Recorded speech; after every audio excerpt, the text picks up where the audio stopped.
أهلا بيكم في حلقة جديدة من برنامجكم سايب أثر. في حاجات بتخلص، أوراق بتتقطع، أبواب بتتقفل، وناس بتمشي.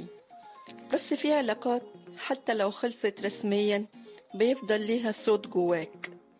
الصوت ده بيصحى معاك، بيظهر في أغنية، في مكان، في ريحة، في حلم بيعدي فجأة ومن غير مناسبة. العلاقة دي اللي كل الناس شايفين إنها خلصت، بس انت جواك لسه في فصل ما اتكتبش، لسه في كلمة ما اتقالتش، حضن ما اتخدش، تفسير لسه ما جاش. احنا ساعات بنكون بنحب حد، وساعات اكتر بنكون بنحب نفسنا اللي كلناها واحنا معاه.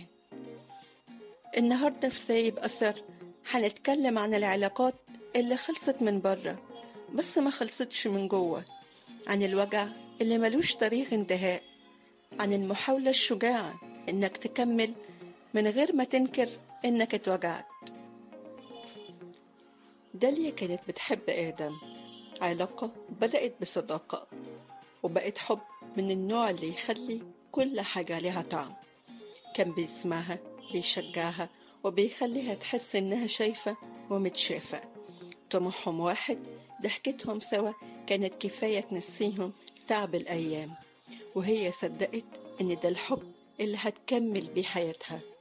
لكن فجأة ومن غير مقدمات واضحة، آدم بدأ يبعد، مرة عشان مشغول ومرة عشان مش جاهز، لحد ما العلاقة بقت تقيلة والكلام بقى نادر، لحد ما قال أنا محتاج أكون لوحدي شوية. والشوية دي ما خلصتش. داليا فضلت مستنية تفسير، مستنية يرجع. كانت بتحلل آخر مكالمة، آخر نظرة، وبتسأل نفسها كل ليلة: هو سابني عشان حاجة فيا؟ هو ندم؟ هو ممكن يرجع؟ بس ما فيش رد، بس في وجع وفي ذكريات مش راضية تهدى. بدأت تحاول تتعافى، وكل مرة كانت بتقرب من حد كان جواها حتة بتقول لها أنا لسه في علاقة مش موجودة إلا جواها. العلاقة لما بتخلص فجأة بنعيش حالة اسمها الفقدان المعلق، وهو نوع من الحزن اللي بيكون بدون وداع، زي ما تكون بتدور على باب مقفول بس من غير مفتاح، ومن غير ما حد يقولك هو ليه اتقفل أصلا. المخ بطبيعته بيحب الترتيب، بيحب يفهم، فلما العلاقة تخلص فجأة يبدأ يسأل ويحلل ويتخيل سيناريوهات، مش لأنه ضعيف، لكن لأنه محتاج إجابة، محتاج نهاية تريحه. وساعات لما حد يمشي من غير ما يشرح، اللي بيتكسر مش بس قلبك، اللي بيتكسر كمان ثقتك في نفسك، في إحساسك، في حكمك على الناس، وتبدأ تحس إنك مش قادر تحب تاني، مش لأنك لسه بتحبه، لكن لأنك لسه ما فهمتش ليه وجعك.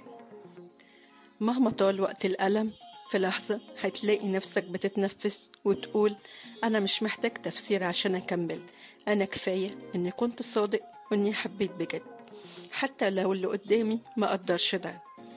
ومع الوقت هتبدأ تفتكر العلاقة دي مش كوجع، لكن كمرحلة علمتك، قوتك، وصنعت جزء كبير من نضجك. يمكن لسه في صوت جواك بيحن، بس في كمان صوت تاني بيقول أنا استاهل حب ما يسيبنيش متعلق.